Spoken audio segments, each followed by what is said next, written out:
बिना किसी भूमिका के टी.एस. इलियट की इस लंबी कविता the love song of J. Alfred Prufrock का अध्ययन करते हैं। टी.एस. इलियट ने 1917 में इसे अपने संग्रह में प्रकाशित कराया था। तो इस कविता में एपिग्राफ है, ए ड्रामेटिक मोनोलॉग, इंटीरियर मोनोलॉग है तथा इसमें स्ट्रीम ऑफ कॉन्शसनेस भी है। जो एपिग्राफ है ए डांटे के डिवाइन कॉमेडी के इन्फर्नो 27 से लिया गया है। सियो क्रेडेसेस चे मिया रिस्पोस्टा फोसे ए पर्सोना चे माई टोरना से अलमोंडो क्वेस्टा फियामा स्टेरिया सेंजा पियो स्कोसे मा पार्सियो चे गियामी डी क्वेस्टे फोंडो नान टोर्नो विवो एल्कन सीओडो इलवेरो सेंजा टेमा डी इन्फेमिया टी रेस्पोंडो। The love song of J. Alfred Prufrock ये नाम आयरोनिकल व्यंग्यात्मक है। इसमें कोई लव सॉन्ग नहीं है।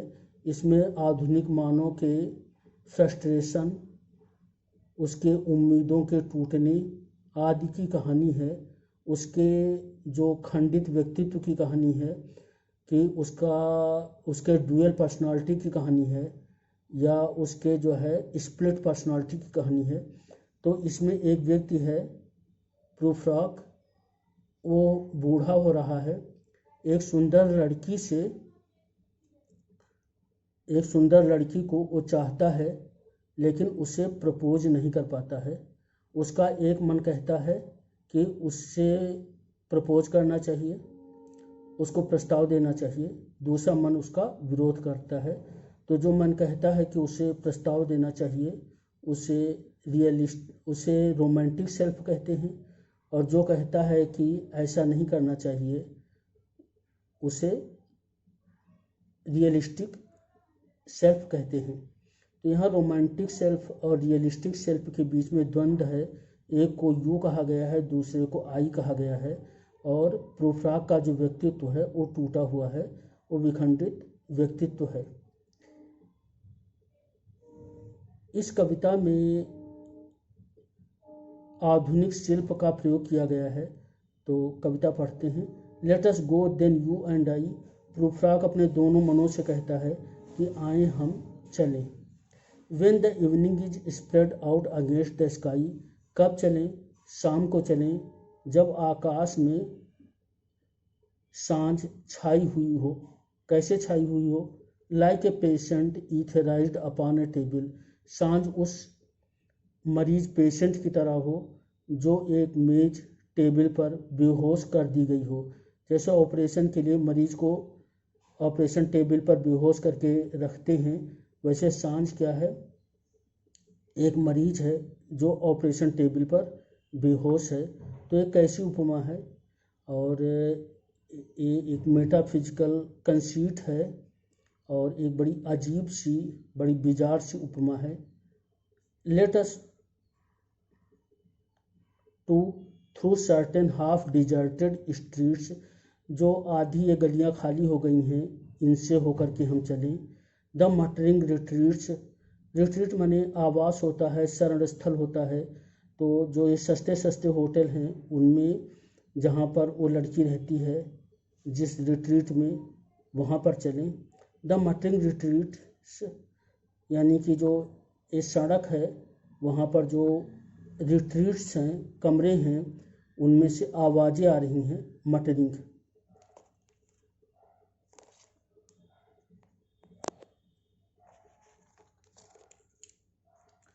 अब वे आवाज़ें काहे की हैं, किस चीज़ की हैं? Of restless nights in one night cheap hotels. तो वहाँ पर चीप होटल्स हैं, सस्ते होटल्स हैं जिसमें एक रात के लिए कमरे मिलते हैं, और उन एक रात वाली कमरों में लोग क्या है, बेचैन रातें बिताते हैं। रेस्टलेस नाइट्स, तो यहाँ ट्रांसफर्ड एपिथेट है। क्योंकि उस कमरे में रहने वाला पर्सन रेस्टलेस है, नाइट रेस्टलेस नहीं होती है। And sawdust restaurants with oyster shells, जो रेस्टोरेंट्स हैं उनकी दीवारें सॉडस्ट की या लकड़ियों से बनी हुई हैं। दरअसल जैसे बड़े हॉल हैं तो उनको विभाजित कर दिया जाता है लकड़ियों से और छोटे छोटे कमरे बना लिए जाते हैं, सस्ते कमरे, वैसा ही है। Streets that follow like a tedious arguments, Prufrock को जो गलियां हैं वे एक बोर करने वाले तर्क की तरह लग रही हैं जिनसे कि वो आगे जा रहा है। अब इंसिडियस इंटेंट्स, और ये जो गलियां हैं वो किसी अस्पष्ट इच्छा वाले जो बोरिंग तर्क है उस तरह प्रूफ्रा को लग रहा है।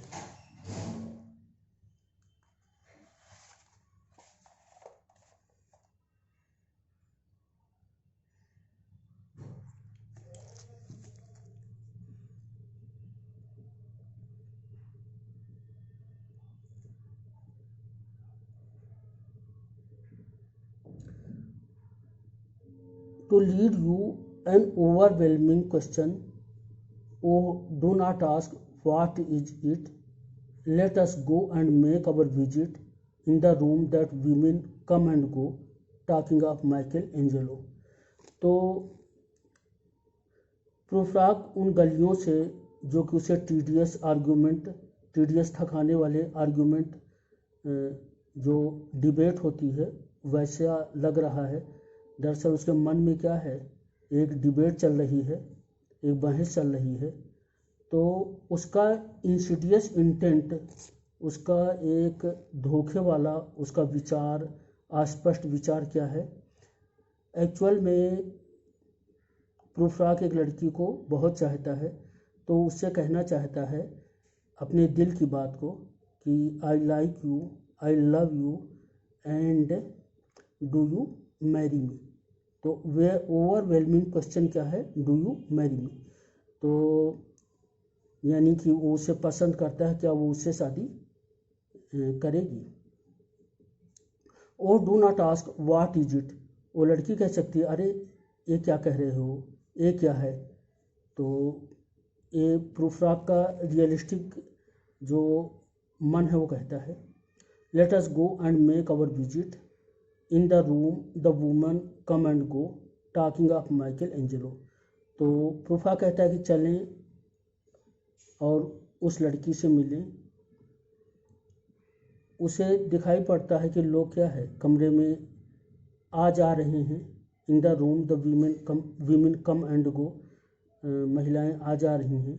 टॉकिंग ऑफ माइकल एंजेलो, और वो माइकल एंजेलो के बारे में बातचीत कर रही हैं। माइकल एंजेलो एक महान पेंटर और आर्किटेक्ट था रिनेसा पीरियड का।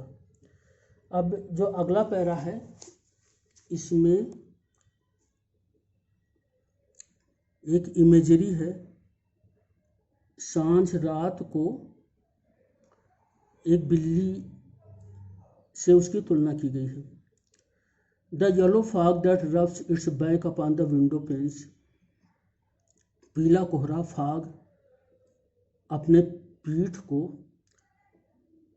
खिड़की के शीशे पेंस से रगड़ता है।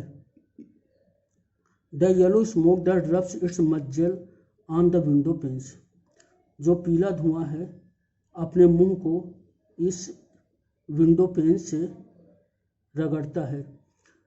Licked it's tongue into the corners of the evening, ये जो अंधकार रूपी बिल्ली है अपनी जीभ को सांझ के कोनों को अपनी जीभ से सांझ के कोनों को चाटती है। Lingered upon the pools that stand in drains, जो नालियों से पानी बहता है वो जहाँ इकट्ठा होता है उसमें ये जो पीला कोहरा है ये गिर रहा है। Let fall that its back the soot that falls from chimneys, soot कालिख, चिमनी से जो कालिख गिरती है वह कालिख इस रात्र के जो पीठ है, रात्र का जो बैक है, रात्र रूपी बिल्ली के जो बैक से पीठ से वो कालिख नीचे उस पूल में गिर जाए, लेट फॉल, गिर जाए।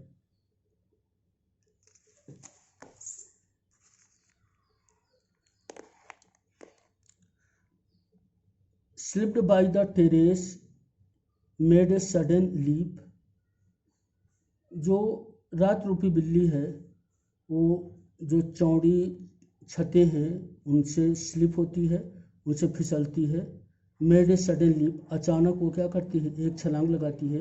And seeing that it was a soft October night, और पाती है कि ये क्या है, एक कोमल अक्टूबर की रात है। Curled once about the house, घर में वो अपने को सिकोड़ती है। एंड फेल asleep, और वो सो जाती है। And indeed there will be time, तो एक चीज़ तो हो गई, अब आगे का है। And indeed there will be time for the yellow smoke that slides along the street. Prufrock कहता है कि एक समय होगा कि जो एक पीला धुआं है वो गली में फिसल करके गिर जाएगा, यानी जो जो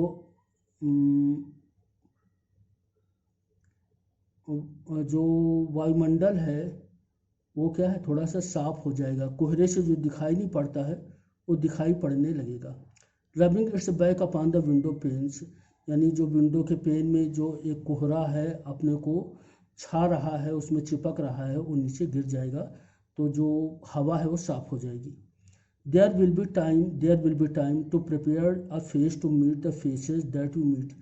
एक समय होगा, इस पर जोर दिया जा रहा है कि एक समय होगा, प्रूफ्राग कहता है कि आप उन लोगों से मिल सकेंगे जिनसे मिलने के लिए आप अपने को तैयार करते हैं। टू प्रिपेयर ए फेस, अपने चेहरे को तैयार करते हैं। यहाँ पर फेसेज प्रॉस्टिट्यूट्स के लिए भी आया है। There will be time to murder and create, एक समय होगा कि आप किसी चीज़ को नष्ट कर सकेंगे या किसी चीज़ को सृजित कर सकेंगे। प्रूफ्राग बहुत डरा हुआ है, उसे प्रपोज करना है, तो उसे लगता है कि मर्डर हो जाएगा, और लेकिन उसको एक नई जिंदगी चालू करनी है, create. And time for all the works and days of hands that life and drop a question on your plate, और उसके लिए भी समय आएगा कि जितने दिन हैं, जितने काम हैं, वे पूरे होंगे। That life and drop A question on your plate, और जो मुझे प्रश्न पूछना है उसको पूछने के लिए भी समय आएगा जिस पर कि जिंदगी आधारित है।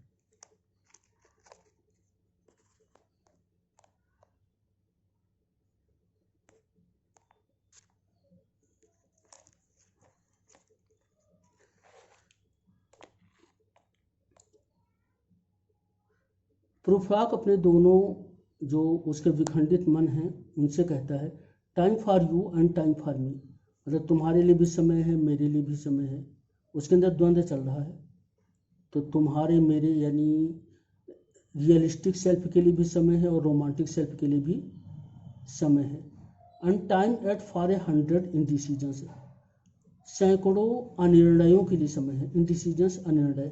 And for 100 visions and revisions, सैकड़ों कल्पनाओं के लिए, विजन्स के लिए समय है, एंड रिविजन्स, और फिर से सुधार के लिए समय है। यानी सैकड़ों जो दिवा स्वप्न हैं, विजन्स हैं, कल्पनाएं हैं, उनके लिए समय है, रिविजन्स के लिए समय है। Before the taking of a toast and T, यानी चाय और पानी लेने के पहले, नाश्ता करने के पहले भी बहुत सा समय है।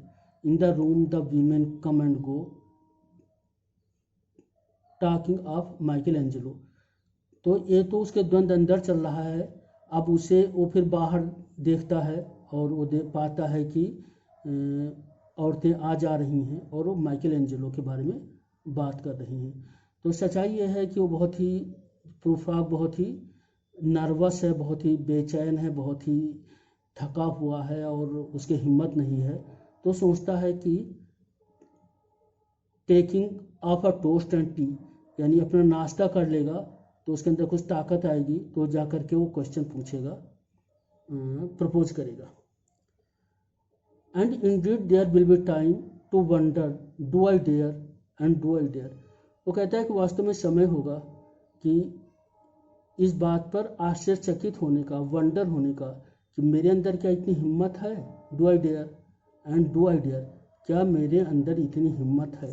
तो दोनों चीज़ के लिए, यदि मैं सफल हो गया तो रोमांटिक सेल्फ आश्चर्यचकित होगा, यदि असफल हो गया तो रियलिस्टिक सेल्फ आश्चर्यचकित होगा। डू आई डेयर 2 बार। Time to turn back and descend the stair, समय है कि मुड़ें और जो सीढ़ियां हैं उनके ऊपर, उनसे नीचे उतर करके गली में जाएं। With a bald spot in the middle of my hair,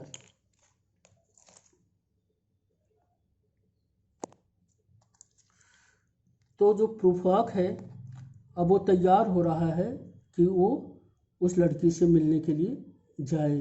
तभी उसका जो रियलिस्टिक सेल्फ है वो उससे बताता है, क्या बताता है, with a bald spot in the middle of my hair, मेरे सिर के बीच में एक बाल्ड स्पॉट हो गया है, एक यानी बाल ख़त्म हो गए हैं और क्या है, एक गंजापन आ गया है, यानी मैं बूढ़ा होता जा रहा हूँ।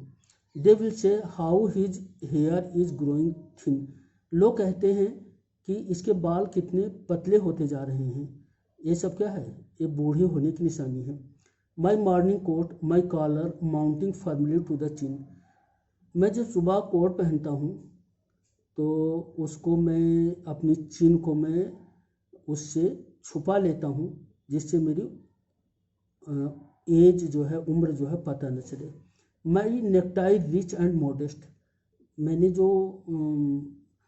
टाई पहन रखी है वो अच्छी है, but asserted by a single pin, उसे मैंने एक पिन भी, गोल्डन पिन भी लगा रखी है फैशन वाली। They will say but how his arms and legs are thin, तो मैंने अपने को सजा रखा है लेकिन लोग कहते हैं कि इसके हाथ पैर कितने पतले हैं, यानी ये क्या है, ये उम्रदराज होता जा रहा है। Do I dare disturb the universe, क्या मैं इतनी हिम्मत करूं कि पूरा जो यूनिवर्स है, पूरा जो ब्रह्मांड है वो डिस्टर्ब हो जाए। तो प्रूफॉक को लगता है कि जब वो क्वेश्चन पूछेगा, वो प्रपोज करेगा तो सारी दुनिया उलट पुलट जाएगी। For decisions and revisions which a minute will reverse, for I have known them all already known them all, Prufrock कहता है कि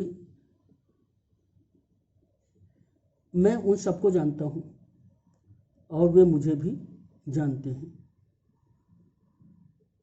और वो ये भी कहता है कि फॉर डिसीजंस एंड रिविजन्स, जो मैं निर्णय ले रहा हूँ, जो मैं बार बार सुधार रहा हूँ, एक minute which a minute will reverse, एक मिनट इसे उलट सकता है। यानी वो लड़की क्या है, उसने कह दिया कि अरे मैंने ऐसा तो सोचा ही नहीं था, वो नाराज़ हो गई, तो सब कुछ का एक मिनट में रिवर्स हो जाएगा, उलट जाएगा, क्योंकि मैं उन सबको जानता हूँ। नोन दे माल, सभी को मैं जानता हूँ। तो जैसा कि पोएम में स्पष्ट कहीं नहीं कहा गया है, लेकिन यहाँ पर ये जो चीप होटल्स हैं वहाँ पर बहुत सारे आसपास प्रॉस्टिट्यूट्स हैं। Have known the evening morning afternoons, सुबह शाम दोपहर मैं उनको जानता हूँ। I have measured out my life with coffee spoons, अब प्रूफॉक के अंदर कॉन्फिडेंस तो है ही नहीं, अब उसकी जो इन्फीरियरिटी कॉम्प्लेक्स है, हीन भावना है, और आगे बढ़ती है। वो कहता है कि मैंने अपनी ज़िंदगी तो काफ़ी स्पून्स से मापी है, यानी मैंने अपनी ज़िंदगी रेस्टोरेंट पर चाय पीते हुए, कॉफ़ी पीते हुए और बातें करते हुए बिता दी है। I know the voices dying with a dying fall beneath the music from a farther room, so how I should presume, वो कह रहा है कि जो आवाज़ें हैं जो मर रही हैं, यानी जो धीमी पड़ती जा रही हैं, मेरे तक आते हुए, मुझ तक आते हुए जो ध्वनियाँ धीमी पड़ती जा रही हैं, जो कि दूर के कमरे से नीचे जो संगीत आ रहा है उसको मैं जानता हूँ। सो हाउ आई शुड प्रिज्यूम, तो उसको फिर एक एक क्वेश्चन है उसके अंदर कि मैं कैसे ये सब समझूं, मैं कैसे जो है इसके कैसे मैं परिणाम निकालूं, या जो मैं चाहता हूँ मैं उसे प्रपोज करना चाहता हूँ, तो इसके लिए मैं जाना चाहता हूँ, तो इससे का मैं क्या निर्णय लूँ, वह निर्णय की स्थिति में है।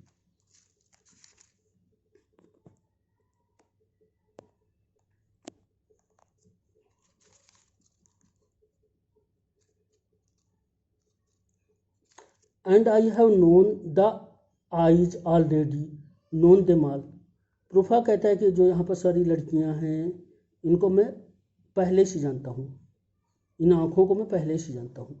The eyes that fix you in A formulated phrase, ये आँखें जो कि एक निश्चित शब्दों से, निश्चित वाक्यांशों से आपके ऊपर फिक्स होती हैं, दृढ़ होती हैं। मतलब प्रूफा को मालूम है कि उन लड़कियों से जब वो बात करता है तो वे क्या पूछती हैं, तो जो पूछती हैं वाक्यांश वे क्या फार्मूलेटेड हैं, एक निश्चित हैं।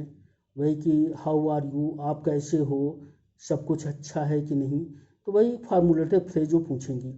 And when I am formulated sprawling on a pin, और जब वे मुझसे ये सूत्रबद्ध फार्मूलेटेड क्वेश्चन पूछेंगी कि आप कैसे हो, आप अच्छे हो, तो मुझे लगेगा कि मुझे पिन चुभो दिए गए हैं मेरे ऊपर, क्योंकि मैं जो कुछ कहना चाहता हूँ उसमें मैं नर्वस हो जाऊँगा।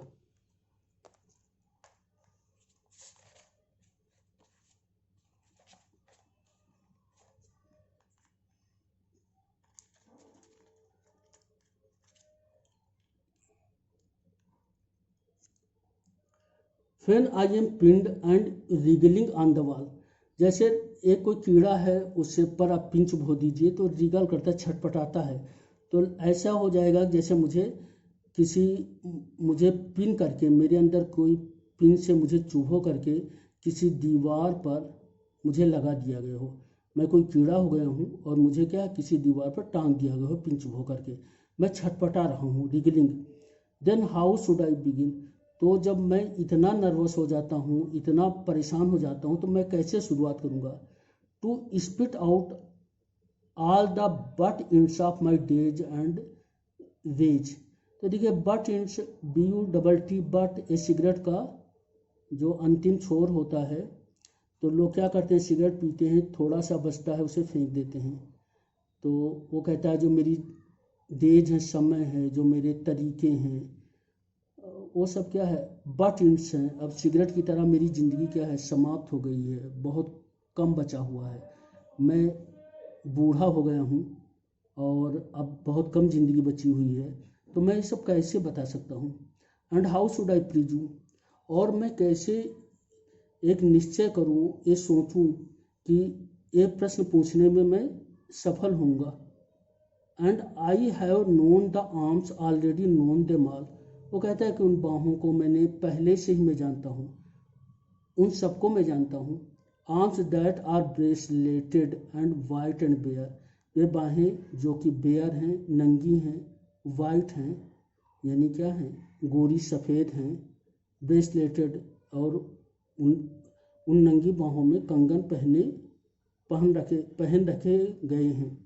But in the lamp light downed with the bright brown hair, इन लैम्प की जब प्रकाश पड़ता है तो उन बाहों पर भूरे बाल दिखाई पड़ते हैं। It is perfume from a dress that makes me so digress, और जो प्रूफ्राक की लेडी लव है, या जिन लड़कियों को प्रूफ्राक जानता है, तो उनकी जो पोशाक है उससे जो सुगंध आती है, परफ्यूम, यानी उन लोगों ने क्या परफ्यूम लगा रखा है, तो वो जो परफ्यूम है that makes me so digress, digress माने होता है विचलित होना।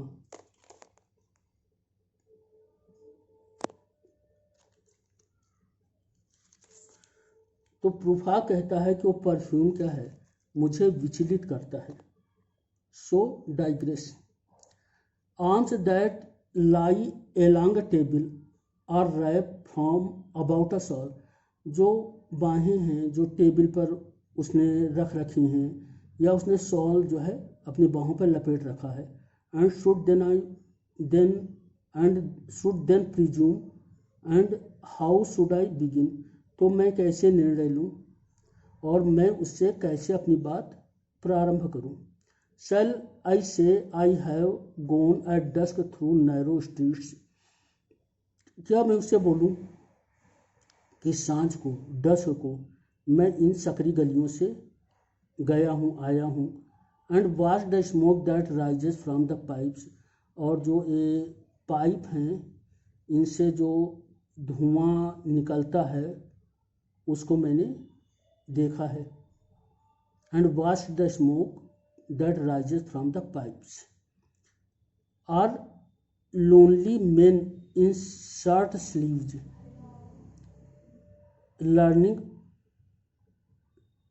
leaning out of windows. Learning की जब लीनिंग होना चाहिए. और जो अकेले व्यक्ति हैं और वे विंडोज से खिड़कियों से पर झुके हुए हैं. I should have been a pair of ragged claws. अब वो कल्पना करता है कि उसके क्या है खुरदरे पंजे होते. पंजों मतलब हाथों में a pair of ragged claws होते जैसे मगरमच्छ के होते हैं. Scuttling across the floors of silent seas. और ये जो समुद्र है उसकी जो फर्श है उसमें वो गति करता चलता अपने उन पंजों से.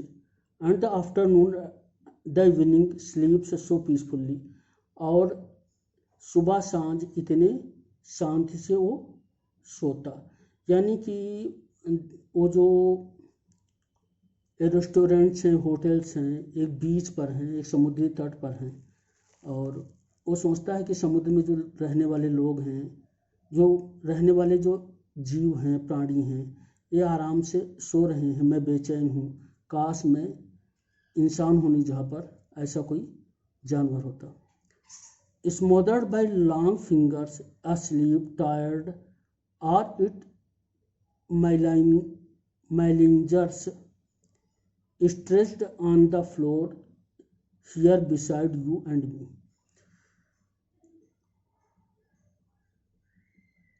Smoothed by long fingers. मेरी लंबी लंबी उंगलियां होती. asleep tired are it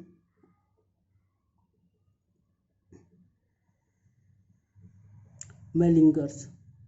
तो सोया हुआ या थका हुआ. malingers इसका मतलब होता है कि किसी की बुराई करना. stretched on the floor here beside you and me. तो यहाँ पर यानी जो रियलिस्टिक सेल्फ है या रोमांटिक सेल्फ है उसके पास में जो फर्श है वहाँ पर स्ट्रेच्ड उसको अपनी उंगलियों को फैलाता. तो ये एक रूपक है एक इमेजरी है. Should I after tea and cakes and ices have the strength to force the moment to its crisis. तो प्रूफा के पास एक क्राइसिस है एक उसके पास समस्या है. क्राइसिस समस्या और बहुत भयानक समस्या है कि उसको प्रपोज करना है. उसके अंदर हिम्मत नहीं है. उसके अंदर एक अंतर्द्वंद चल रहा है एक बहस चल रही है. उसके दोनों हिस्से बहस कर रहे हैं. उसका व्यक्तित्व विभाजित हो रहा है. तो कहता है कि नाश्ता कर लें तो कुछ ताकत मिलेगी तो हम निर्णय पर पहुंचेंगे.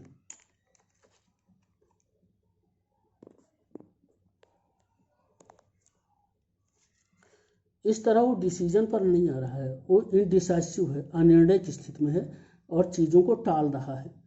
तो वो कहता है कि शुड आई आफ्टर टी चाय के बाद, केक्स खाने के बाद, आइसक्रीम खाने के बाद क्या मैं have the strength to force the moment to its crisis ये जो मेरी क्राइसिस है, जो मेरा ये परेशानी है, तो इसके क्षणों को क्या मैं अपनी ताकत से हटा पाऊँगा, मैं इस मामले में समर्थ हो पाऊँगा कि जा कर के उससे मैं पूछ सकूँ। But though I have wept and fasted, यद्यपि मैं उसके लिए रोया हूँ, उसके लिए मैंने क्या किया है, फास्ट किया है, यानी व्रत रखे हैं। वेप्ट एंड प्रेड, प्रार्थना की है, रोया हूँ। दो I have seen my head, तो प्रोफा कहता है कि उसे वो बहुत चाहता है, उसके लिए उसने बहुत सारी प्रार्थनाएं की हैं, बहुत सारे पूजा पाठ किया है। तभी उसका रियलिस्टिक सेल्फ कहता है, दो I have seen my head grown slightly bird, मेरा सिर क्या है, थोड़ा सा बार्ड हो गया है, गंजा हो गया है। वो याद दिलाता है तुम बूढ़े होते जा रहे हो। Brought in about a platter, I am no prophet and here is no great matter. तो उसको एक कहानी याद आती है। यहाँ पर इलियट एक एल्यूजन देते हैं कि एक प्रॉफिट था, तो वो जो प्रॉफिट था, तो राजा हेरड एक लड़की को से उसके रिलेशनशिप हो गए थे, तो प्रॉफिट ने उस लड़की की, शायद सलोमी नाम था उसका, SALOME, उसकी भर्त्सना की। तो सलोमी ने SOLAME, सलोमी ने राजा से शिकायत की और कहा कि उसका मुझे सिर चाहिए। तो राजा ने उस प्रॉफिट जॉन डी बैप्टिस्ट था, उसको उसका सिर काट करके एक थाली में, प्लेटर में, वो सलोमे को भेज दिया था, दे दिया था। तो अब इसे लग रहा है कि प्रपोज करने जाएगा तो इसका सिर जो है उसी तरह काट लिया जाएगा, इतना डर रहा है। Brought in upon a platter, I am no prophet, Prufrock कहता है कि कोई प्रॉफिट नहीं है, and here is no great matter, और यहाँ इतना कोई बड़ा मामला भी नहीं है। I have seen the moments of my greatness flicker, मेरी जो महानता है वो फ्लिकर कर रही है, जैसे मोमबत्ती होती है तो उसकी जो उसकी ज्वाला होती है, उसकी जो लपट होती है, तो इधर उधर क्या है, वो हिलती डुलती है। तो वैसी मेरी महानता जो है, ग्रेटनेस है, विचलित हो रही है। And I have seen the eternal footman hold my coat and snicker, eternal footman कहते हैं मौत को, डेथ को। तो अब उसका फिर रोमांटिक रियलिस्टिक सेल्फ कहता है कि I have seen the moment, मैंने उन क्षणों को देखा है। I have seen the eternal footman hold my coat and snicker, जो मौत है वो मेरे कोट को, मेरी जो कपड़े हैं उनको वो पकड़े हुई है, यानी मैं तो बूढ़ा होता जा रहा हूँ, मेरी मौत नज़दीक आ रही है। एंड इन शॉर्ट, और संक्षेप में, आई वॉज एफ्रेड, मैं बहुत ही डरा हुआ था या डरा हुआ हूँ।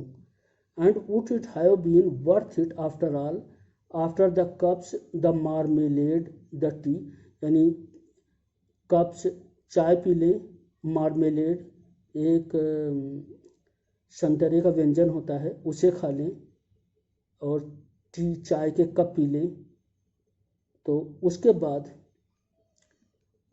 ये सब जो है मैं सोचूंगा।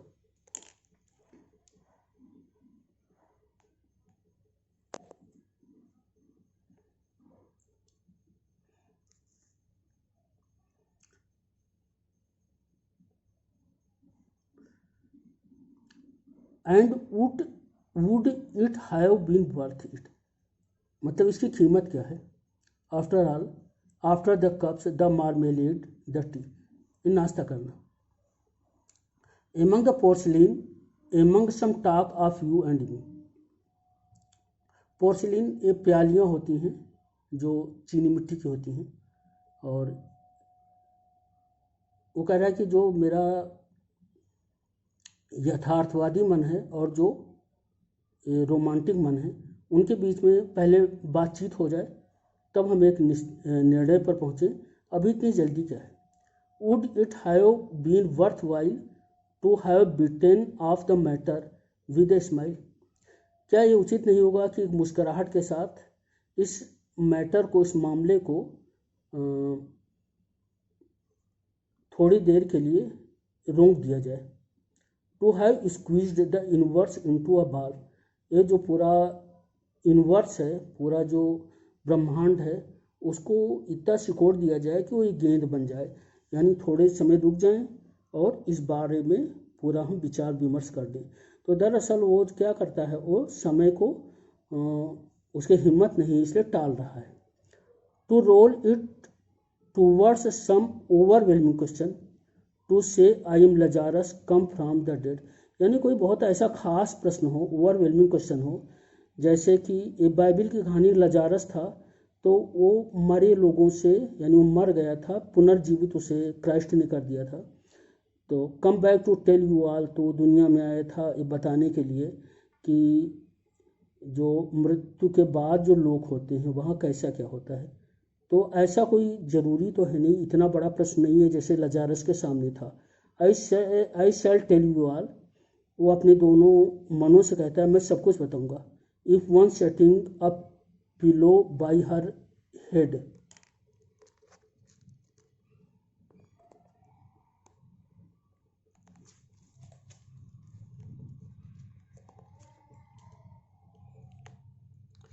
यानी वो जो लड़की है वो अपने सिर के पास पिलो लगाई बैठी है, तकिया लगाए हुए है। शुड से, यदि वो ये कह दे that is not what I mean at all, ऐसा बिल्कुल नहीं था। That is not what I mean at all, ऐसा नहीं था जो मैंने सोचा था। यानी यदि मैं उससे कहूँ कि मैं तुमसे शादी करना चाहता हूँ, मैं तुमको प्यार करता हूँ, और वो लड़की जो कि क्या है, if one setting A pillow by her head, वो अपने सर के पास एक पिलो लगाए हुए है, वो कह दे that is not what I mean at all, ऐसा मेरा कोई मतलब नहीं था। That is not it at all, ऐसा बिल्कुल नहीं था। And would it have been worth it after all, तो क्या प्रश्न पूछने के बाद ये जो जवाब मिलता है ये पूरा उपयुक्त होगा? अब प्रूफा को लगता है कि ऐसे तो वो बातें कर लेता है, मिल लेता है, और जब वो लड़की ऐसा कह देगी तो सारे संबंध समाप्त हो जाएंगे, इसके लिए प्रूफराग तैयार नहीं है। Would it have been worth while, क्या ये उपयुक्त है? After the sunsets and the dooryards and the sprinkling streets, यानी सूर्यास्त के बाद दरवाज़ों के बाहर जो अहाते हैं, जो सड़कें हैं। After the novels, after the tea cups, जो उपन्यास हैं जिनका आदान प्रदान होता है। आफ्टर द टी कप्स, चाय पीने के बाद। After the shirts that trail along the floor, और जो कपड़े पहने जाते हैं, जो फर्शों पर जो कपड़े, जैसे फैशन वाले कपड़े पहनते हैं तो फर्शों पर वो क्या है, फिसलते हुए चलते हैं। तो ये घटनाएं बता रहा है कि ये सारी चीज़ें हैं। मैं उसे नावल दिया करता था, मैं उससे बातें किया करता था, उसके साथ चाय पिया करता था। तो and this and so much more, और ये सारी चीज़ें मैं किया करता था। तो इसके बाद ये सब तो क्या है, ये बंद हो जाएगा। इट इज़ इम्पॉसिबल टू से just that watt I mean. फिर प्रूफा का रोमांटिक मन कहता है कि ये बहुत ही असंभव है कि मेरे कहने का मतलब क्या है। But as if a magic lantern threw the nerves in patterns on a screen. Magic lantern एक जैसे वो होता है एक्सरे, तो सामने वाले की मन की सारी बातों को बाहर कर देता है। एक्सरे मन की बात तो नहीं करता है, लेकिन अंदर की जो स्थितियाँ होती हैं उनको स्पष्ट कर देता है। तो but as if a magic lantern threw the nerves in patterns on a screen.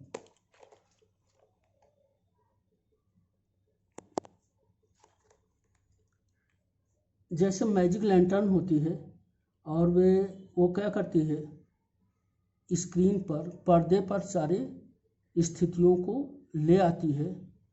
तो वैसे ही जब मैं उस लड़की के सामने जाऊंगा, मैं बोलूँगा, तो उसको वो सारी बातें क्या है वो पता चल जाएंगी। वो अपने आँखों के एक्सरे से मेरे अंदर की बात पूरी वो जान लेगी। But as if a magic lantern threw the nerves in patterns on a screen, would it have been worthwhile, क्या ये सही होगा? If one setting a pillow, throwing off a shawl and turning towards the window would say that is not at all, यानी कोई person जो है वो pillow को रखे हुए है, अच्छी अच्छी बातें कर रहा है, तो अपने शॉल को हटा करके मेरी तरफ से मुंह को मोड़ करके and turning towards the window, वो खिड़की की तरफ मुंह कर ले सुर से और मुझसे बोले that is not it at all, ऐसा कुछ बिल्कुल नहीं था। That is not what I meant at all, ऐसा नहीं था, मैंने ऐसा कभी नहीं सोचा था। यानी हम लोगों के अंदर कोई प्यार नहीं था, तो सामान्य सी सिविलिटी थी, शिष्टाचार था, तुमने मुझे गलत समझा। तो ये प्रूफा का जो है रोमांटिक मन या रियलिस्टिक मन वो डर रहा है।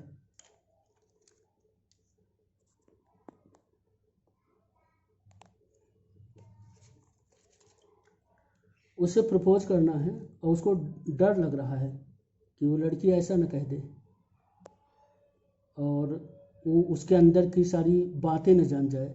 वो कह दे that is not it at all, that is not what I meant at all. अगला दृश्य, no I am not Prince Hamlet. तो प्रूफा को याद आता है कि जो हैमलेट था शेक्सपियर ने लिखा है, बहुत ही अनिर्णय वाला है। तो कहता है मैं प्रिंस हैमलेट नहीं हूँ, राजकुमार हैमलेट नहीं हूँ। नर वाज मीन टू बी, और मैं हैमलेट होना भी नहीं चाहता हूँ। एम एन अटेंडेंट लॉर्ड, हाँ हैमलेट का कोई मैं नौकर हो सकता हूँ। One that will do to swell a progress, ऐसा नौकर जो प्रोग्रेस का यहाँ अर्थ है कि जो पीछे पीछे लोग चलते हैं, तो उनके पीछे चलने वाले लोगों के, उनके दरबारियों के संख्या को जो बढ़ाए, वैसा मैं हो सकता हूँ। Start a scene or two, एक दो चीज़ें मैं उसे बताऊँ, उसका अनुकरण करूँ। डिफरेंशियल, डिफरेंशियल मतलब है आदर पूर्वक। ग्लैड टू बी यूज, यानी मैं आदर पूर्ण हूँ, और उसके लिए एक दो शब्द बोलूँ। पॉलिटिक, राजनीतिक रूप से। कॉशस, यानी एक सचेत रूप से। एंड मेट्रिकुलस, और बहुत अच्छे ढंग से मैं उसे सलाह दूँ। फुल ऑफ हाई सेंटेंसेज, ऊंची ऊंची बातें बोलूँ जैसे पोलोनियस बोलता है। बट अ बिट ऑब्ट्यूस, और थोड़ा सा ऑब्ट्यूस माने होता है जैसे भोथरा कहते हैं, थोड़ा कुंठित कहते हैं। तो बहुत ही शार्प न बोलूँ, बहुत ही तीखा या सीधा न बोलूँ, गोल मोल में बोलूँ। At times indeed almost ridiculous, कभी कभी मैं मजाकिया बातें बोलूँ। Almost at times the fool, जैसे कि उनके विदूषक बोलते हैं, तो मैं उनका विदूषक हो सकता हूँ, मैं उनका कोर्टियर हो सकता हूँ, मैं उनका कोई सहायक हो सकता हूँ, लेकिन मैं हैमलेट नहीं हो सकता हूँ। तो प्रूफा के अंदर आत्मविश्वास नहीं है, तो वो ऐसा बोलता है। I grow old, I grow old, फिर उसे याद आ जाता है मैं बूढ़ा हो रहा हूँ, मैं बूढ़ा हो रहा हूँ। I shall wear the bottoms of my trousers rolled, अब मैं इतना बूढ़ा हो रहा हूँ कि अपने जो ट्राउजर्स हैं उनको मैं मोड़ के पहनता हूँ। Shall I part my hair behind, क्या मैं पीछे की ओर अपने बालों को खींचूं जिससे मेरा गंजापन छिप जाए। Do I dare eat a peach, क्या मैं पीच को खाने की हिम्मत करूं, दरअसल उसके दांत कमज़ोर हो गए होंगे, तो ऐसा कहता है। I shall wear white flannel trousers, मैं सफ़ेद trouser पहनूं।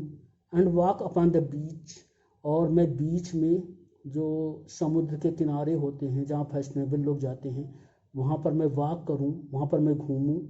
I have heard the mermaids singing each to each, और वहाँ बीचेज में जो मरमेड्स होती हैं, मरमेड्स एक कल्पित पात्र होती हैं जो मछली होती हैं और लड़कियां भी होती हैं, मतलब उनका आधा भाग मछली का होता है, आधा भाग लड़कियों का होता है, और समुद्र के अंदर वो रहती हैं, गाने गाती हैं।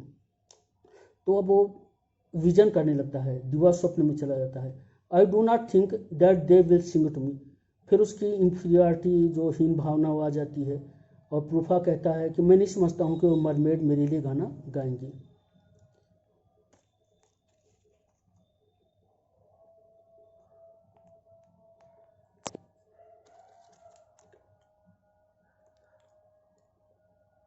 आई have seen them riding seawards on the waves. मैंने उन्हें लहरों पर, यानी मरमेड्स को, तैरते हुए देखा है। Combing the white air of the waves blown back. जो समुद्र में लहरें होती हैं, जो झाग होता है, उसको वो जैसे कोम कर रही हूँ, उसके जो है संवार रही हूँ। When the wind blows the water white and black, जब हवा चलती है पानी सफ़ेद और काला हो जाता है, झाग उठता है, तो उसको जो है जैसे वो कंघा कर रही हूँ mermaids. We have lingered in the chambers of the sea. तो उसके दोनों मन एक हो जाते हैं, वो कल्पना करने लगता है, विजन करने लगता है, सपनों की दुनिया में खो जाता है। We have lingered in the chambers of the sea. Prufrock कल्पना करता है कि समुद्र में जो कमरे हैं जहाँ मरमेड्स रहती हैं, वहाँ पर वो रुका हुआ है। By sea girls leaded with seaweeds red and brown. जो समुद्री कन्याएं हैं, मरमेड्स हैं, वो जो समुद्री शेवार है उसके लाल और भूरे गहने पहन करके उसके साथ हैं। Till human voices wake us and be drown. और वो कल्पना करता है कि जब तक ये संसार की आवाज़ें, आदमी की आवाज़ उसे जगा नहीं देती हैं, जब तक उसका ये जो कल्पना वाला सपना है भंग नहीं होता है, एंड बी ड्राउन, तब तक वो जो है उसी विचार को सोचते रहना चाहता है। तो ये the love song of J Alfred Prufrock की कविता थी। अब इसके बारे में कुछ तथ्य और देखते हैं।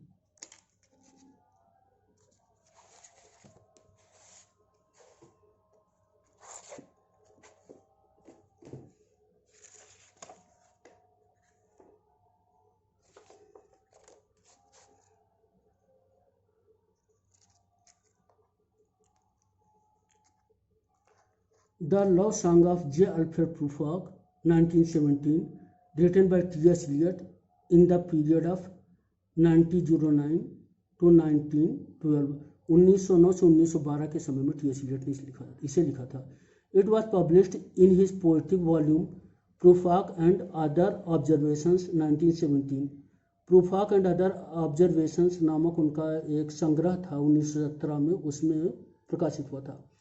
Prufrock lacks the capacity to reach a decision, but he has fallen in love with a young beauty. So his problem is whether he should propose marriage to be young beauty or not. His consciousness splits into two selves, his realist self and his romantic self. His romantic self encourages him to go the beautiful sweetheart. His romantic self encourages him to go to the beautiful sweetheart, express his love for her and propose marriage to her.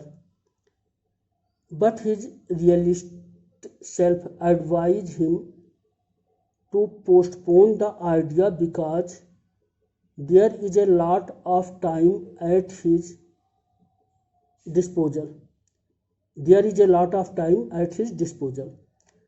The realist self also reminds him of his incapacity to express his love for her. The poem is a dramatic monologue. It consists of 131 lines. They are written in free verse.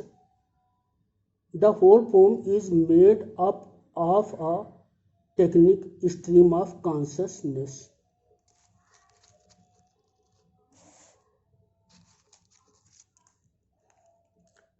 metaphysical conceits. When the evening is spread out against the sky like a patient etherized upon a table, evening is compared to a patient who is made unconscious with anesthetics while lying on the operation table.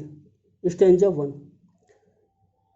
Streets that follow like a tedious argument of insidious intent.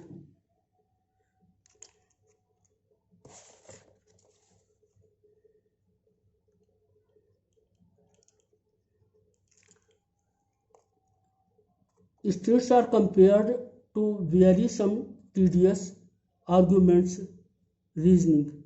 Stanza 2. The yellow fog that rubs its back upon the window panes, the yellow smoke that rubs its muzzle on the window panes, licked its tongue into the corners of the evening. An imaginary of a cat, the evening is presented as a cat. Stanza 3. When I am pinned and wriggling on the wall, Prufrock thinks his situation will be similar to that of a poor worm fixed on wall with the help of a sharp pin. Stanza 6. Allusions. In the room, the women come and go, talking of Michelangelo. Stanza 2. Michelangelo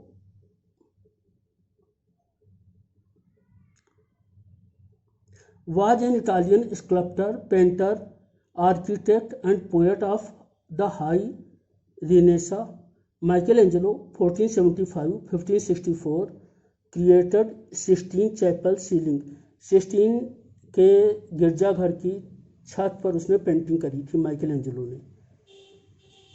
Brought in upon a platter, I am no prophet. Prufrock refers to the story of John Baptist who condemned Herod for his adultery. I am Lazarus, come from the dead, come back to tell you all. Prufrock makes a reference to the story of Lazarus in the Bible. Stanza 8. No, I am not Prince Hamlet. Prufrock is conscious of his inaction. He refers to Hamlet, Shakespeare's tragic hero. Some quotations. Like a patient etherized upon a table, in the room the women come and go, talking of Michelangelo.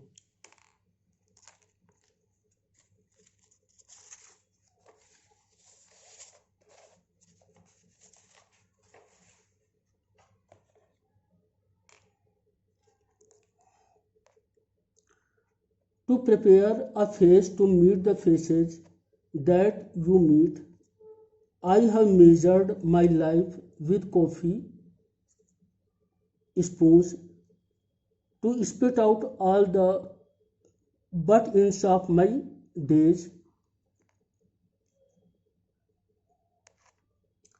To spit out all the butt-ends of my days and wage, do I dare eat a peach? Epigraph. Silo credesse respondo. Dante's Divine Comedy, Inferno, 27th. The words have been spoken by Guido di Monteferlo. Restless Nights इसका मतलब होता है, इसमें transferred epithet है. The eternal footman death के लिए use हुआ है. Thank you very much.